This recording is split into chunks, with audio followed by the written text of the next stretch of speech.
Hi everyone, my name's Lisa and I'm going to show you how I led up this little hare that's floating in the background. Okay, so my first bit just didn't record for some reason. So you've got me from here, and what I'm doing here is just scrubbing up the lead that I've just placed on. And this helps with the flux and the solder sticking to the lead. It's really dirty and grimy, so you want to get all that off, shine it up a little bit. The nails are used to try and keep the lead in place on the glass. As you can see, it's slipping on that side. I will be putting a nail back there when I get to solder it.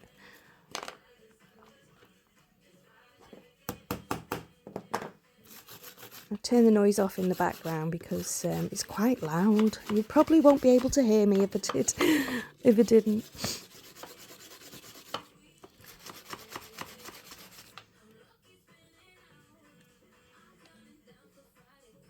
Okay, so just checking that everything's in place before I solder and nailing it in. Just that bit there needs to just be tucked in.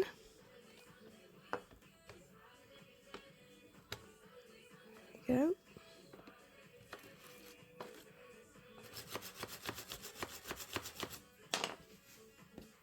go. Right, so this is the tallow flux.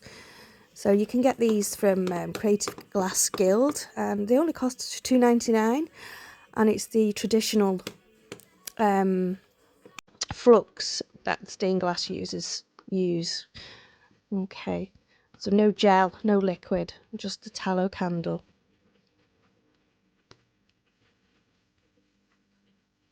Okay, I think that's all done. Maybe just one more piece there that needs to be done.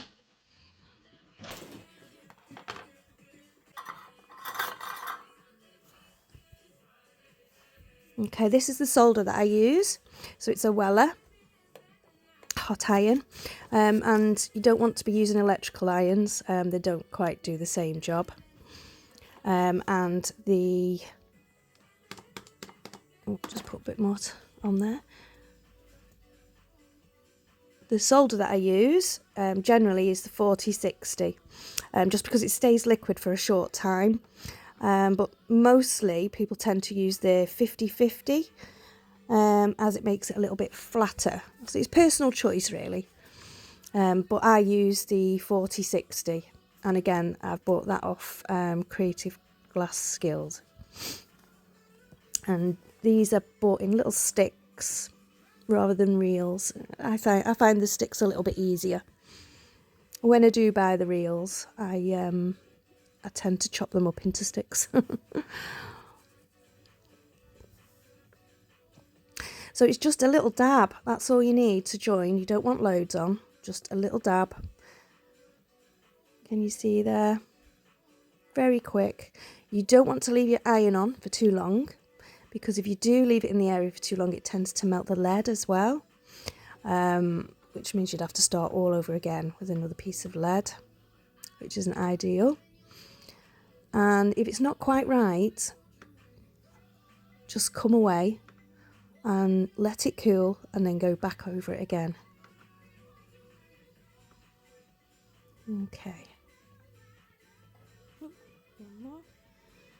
So again, short dab. Probably spent a little bit too much time on the last one.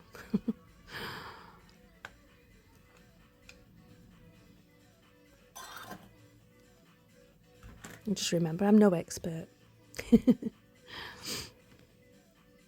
Okay, I'm just taking the nails out, and there you have it. Time for the other side. Just tuck that bit in there. That probably is one of my mistakes that I did there, but I'll fix that afterwards. And just make sure all your joints are all together before you start soldering again.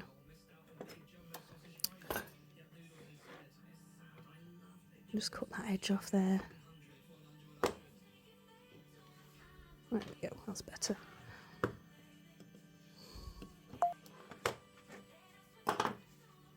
Okay, so it's the same again for this side. So again, scrubbing down the lead. It also helps with the after bit as well. So the colouring of the lead. So you want to make it black afterwards, nice black. So all that dirt and grime has got to come off. And you'll find your hands are black after this. So if you don't like dirty hands, I suggest you wear gloves.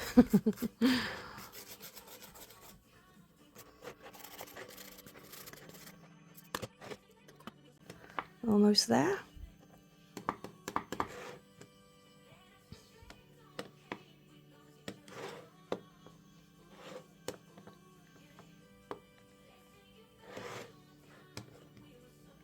So again, tallow flux onto the joints only.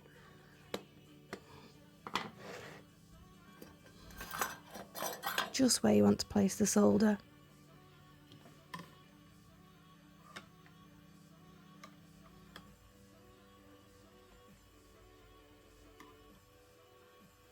And start again. So just short dabs. Brilliant. Make sure your iron's hot enough as well. You won't get a nice bead if your iron's not hot enough. So this is the iron I tend to use for this, for the stained glass, the leading. For the Tiffany style copper foiling, I tend to use the hare, which has a temperature setting, and that goes at 410.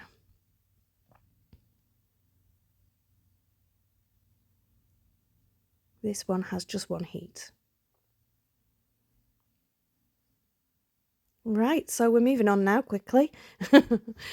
So this is the cementing bit. So can you see that? It's nice and black already, and I get this from Creative Glass Guild as well. To be fair, most of my stuff is from Creative Glass Guild. And this is a pre-made cement. Some people can make their own cement. I've not tried that yet. Might be something that I go over. But yes, this is bought pre-made. It needs to go in between the glass and the lead. So at the minute here, I'm just pushing it in a bit, just to make sure it's in every joint.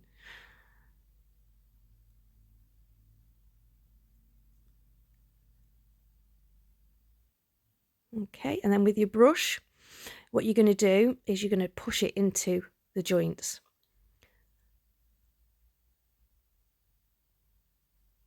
And what I've used is a really soft brush. So I've got this, it's just from a pound shop, just a normal soft brush that you'd use to, I don't know, brush your boots with, polish your boots with, whatever you use them for.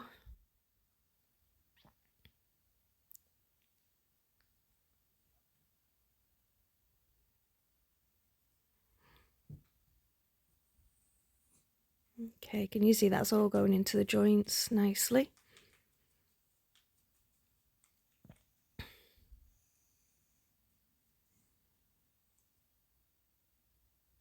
And then I'm just trying to get all the excess off with the brush too.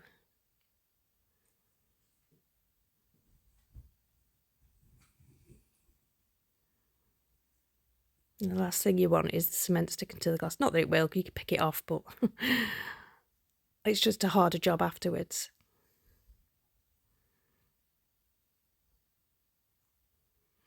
Okay, so I'm just using, it's a kebab stick, a wooden kebab stick, just to pick out around the edges.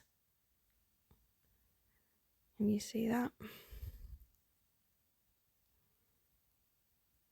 And it's just to get all the excess off. And it gives it a nice smooth line as well around the lead.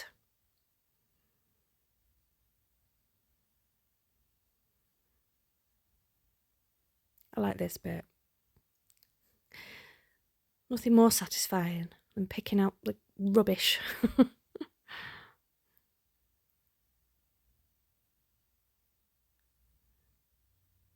All the gubbins. There we go.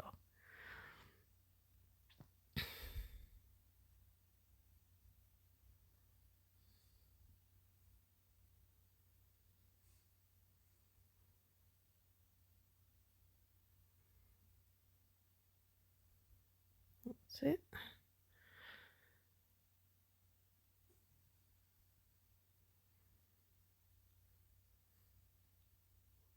Lovely. Okay, I think that's it. I'm just wiping off the excess again. The amount of rags I've got is just unbelievable. So any clothes that are ruined now, I just rip them up and use them as rags. And I do reuse them as well. I don't just throw them away.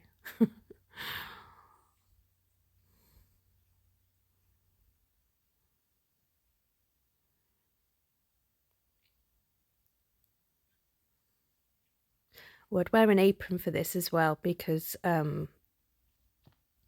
this cement gets everywhere, especially when you're brushing. So make sure you wear an apron, otherwise you're going to end up with black all over your clothes.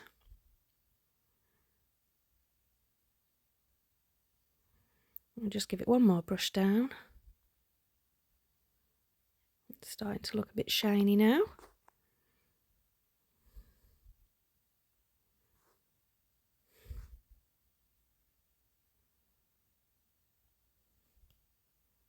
There we go. Just found another piece.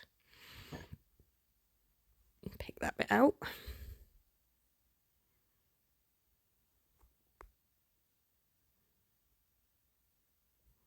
That's it.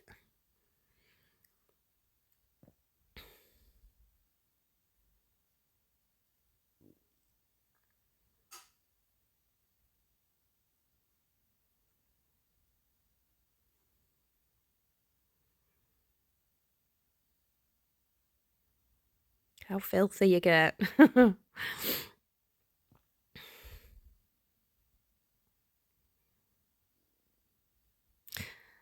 Right, so this bit is a whiting. I am sorry, that's skipped for some reason. But the whiting is calcium carbonate powder. And this is used to dry out the cement. It draws the oil out, the oil out of it. Which, if you didn't have that, it could take weeks to harden the cement. So I tend to do this on a piece of card. And then I'll do the other side with a fresh piece, so I don't get all that rubbish on the other side.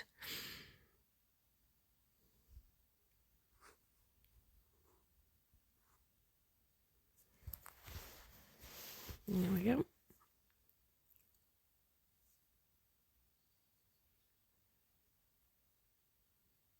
Just checking my joints again.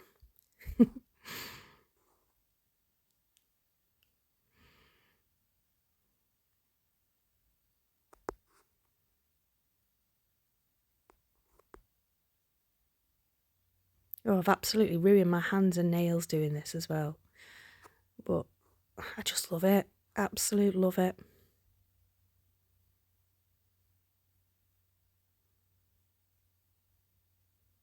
Okay. And make sure you got a mask for this as well, because sprinkling the dust, you don't really want to breathe that stuff in. And you don't really want to breathe any of it in, really.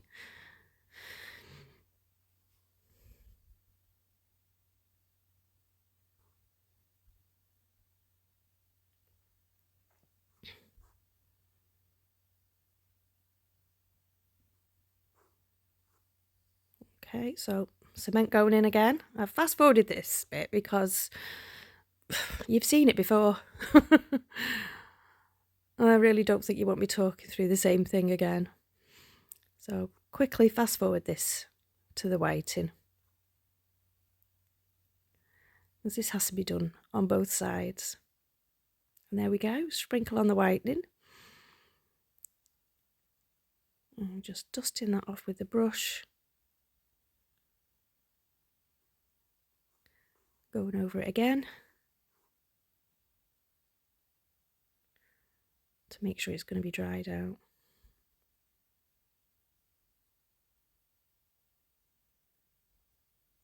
And then I was told to leave it for 12 hours after the whiting.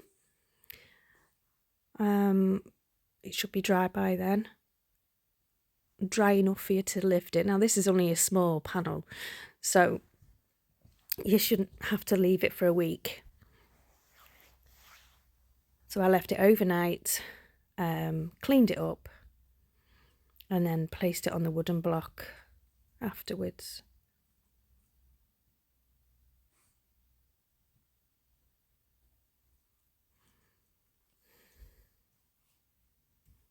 Okay, and then once it's all dried, you can use the stove and grill blackener, I think it is.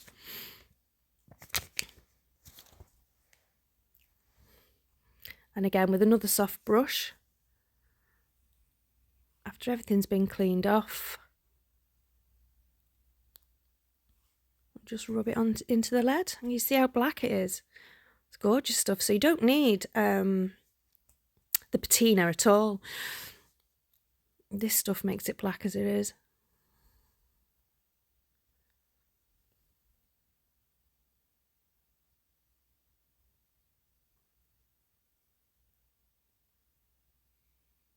You can see there the difference from the left side to the right. There we go. Beautiful.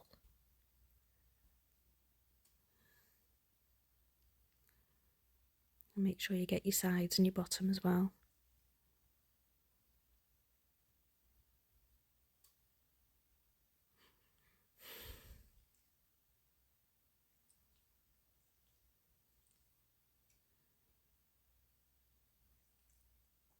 There we go.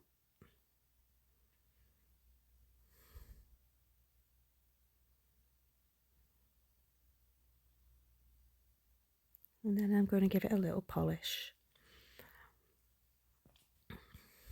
Just the glass though. Get her all cleaned up.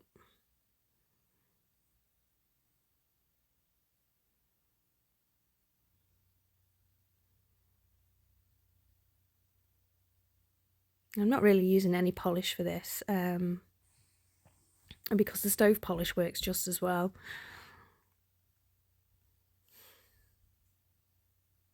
Not like with the copper foiling, where you have to use a wax-based polish and polish the life out of it.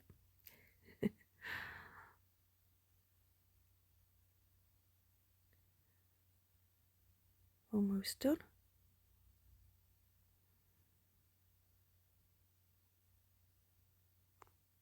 You can see how shiny it's getting already.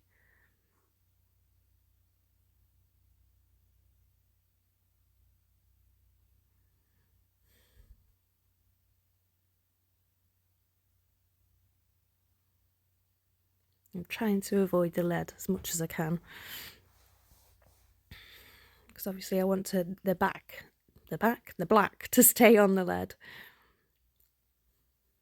as much as possible.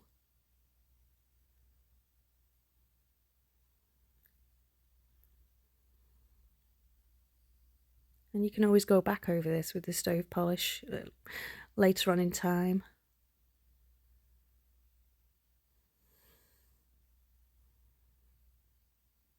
There we go, almost done.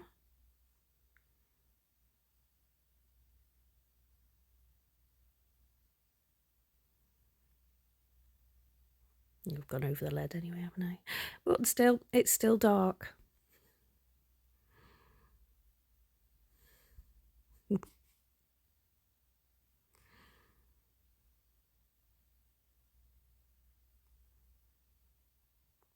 I am a bit of a faffer, I'm afraid.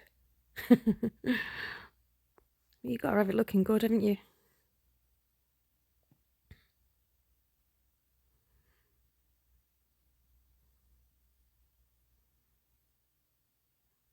That's better. Oh, much more shiny now. You see the black still coming off onto your cloth. Just keep going. Oh, bit of cement there.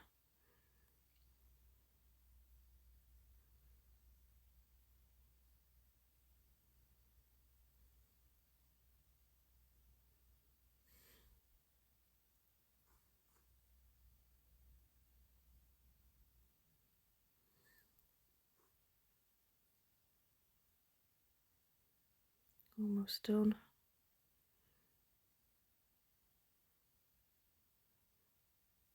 So these little bits that need picking out.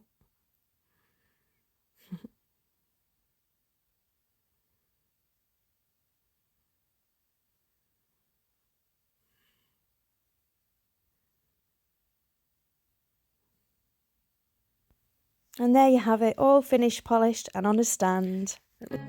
Well, thank you so much for watching, and if you enjoyed, please like and subscribe. Thank you.